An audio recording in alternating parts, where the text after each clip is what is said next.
சாத்தான் கட்டப்படுகிறான். ஒரு தூதன் பாதாளத்தின் திறவுகோலையும் பெரிய சங்கிலியையும் தன் கையிலே பிடித்துக் கொண்டு வானத்திலிருந்து இறங்கி வர கண்டேன். பிசாசென்றும் சாத்தான் என்றும் சொல்லப்பட்ட பழைய பாம்பாகிய வலு சர்ப்பத்தை அவன் பிடித்து அதை 1000 வருஷம் அளவும் கட்டி வைத்து அந்த 1000 வருஷம் நிறைவேறும் வரைக்கும் அது ஜனங்களை மோசம் போக்காதபடிக்கு அதை பாதாளத்திலே தள்ளி அடைத்து அதன் மேல் முத்திரை போட்டான். அதற்கு பின்பு அது கொஞ்ச காலம் விடுதலையாக வேண்டும். வானத்தில் இருந்து ஒரு தூதன் இறங்கி வருகிறான். அவன் தன்னுடைய கையிலே பாதாளத்தின் திறவுகோலையும் பெரிய சங்கிலியையும் பிடித்துக் கொண்டிருக்கிறான். வலு சர்ப்பத்தை பிடித்து கட்டி வைக்கிற அதிகாரம் இந்த தூதனுக்கு கொடுக்கப்பட்டிருக்கிறது. வலு சர்ப்பம் பழைய பாம்பு. இவன் பிசாசு என்றும் சாத்தான் என்றும் சொல்லப்படுகிறான். கிறிஸ்துவானவர் தம்முடைய சித்தத்தின் பிரகாரமாக ஒவ்வொரு கிரியையையும் நடப்பிக்கிறார்.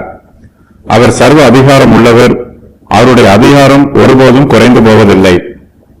சாத்தானுடைய அதிகாரத்தை முறியடிப்பதற்கு இயேசு கிறிஸ்துவிடம் போதுமான வல்லமை உள்ளது.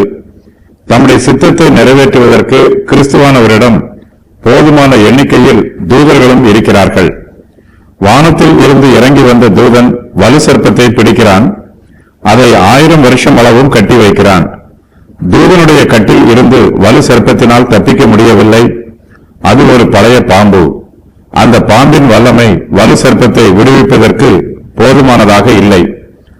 தூதன் வலு சர்ப்பத்தை பிடித்து பாதாளத்திலே தள்ளி அடைத்து போடுகிறான். 1000 வருஷம் நிறைவேறும் வரைக்கும் வலு சர்ப்பத்தினால் ஜனங்களை மோசம் போக்க முடியவில்லை.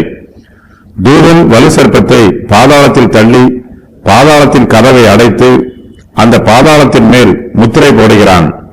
வலு சர்ப்பம் 1000 வருஷம் அளவும் பாதாளத்திலே கட்டப்பட்டிருக்கிறது. இந்த 1000 வருஷ காலம் வரையிலும் சாத்தான் கட்டப்பட்டவனாகவே இருப்பான். பாதாளத்தில் இருந்து சாத்தானால் தப்பிக்கவும் முடியாது. வானத்தில் இருந்து இறங்கி வந்த தூதன் பெரிய சங்கிலியினால் வலு சர்ப்பத்தை பிடித்து கட்டி வைத்திருக்கிறான். தன்னிடத்தில் உள்ள திறவுகோலினால் பாதாளத்தை திறந்து வலு சர்ப்பத்தை அதில் தள்ளி பாதாளத்தின் கதவை அடைத்து போடுகிறான். அந்த கதவின் மேல் முத்திரையும் போடுகிறான். வலு சர்ப்பம் பாதாளத்திலே நித்திய காலமாய் அடைக்கப்பட்டிருக்காது. நித்திய காலமாய் அது சங்கிலிகளினால் கட்டப்பட்டும் இருக்காது. 1000 வருஷம் நிறைவேறும் வரைக்கும் வலு சர்ப்பம் பாதாளத்திலே கட்டப்பட்டிருக்கும். அதன் பின்பு வலு சர்ப்பம் விடுதலையாகும். வலு சர்ப்பத்திற்கு நித்திய விடுதலையும் இல்லை. அது கொஞ்ச காலம் மாத்திரமே விடுதலையாகும்.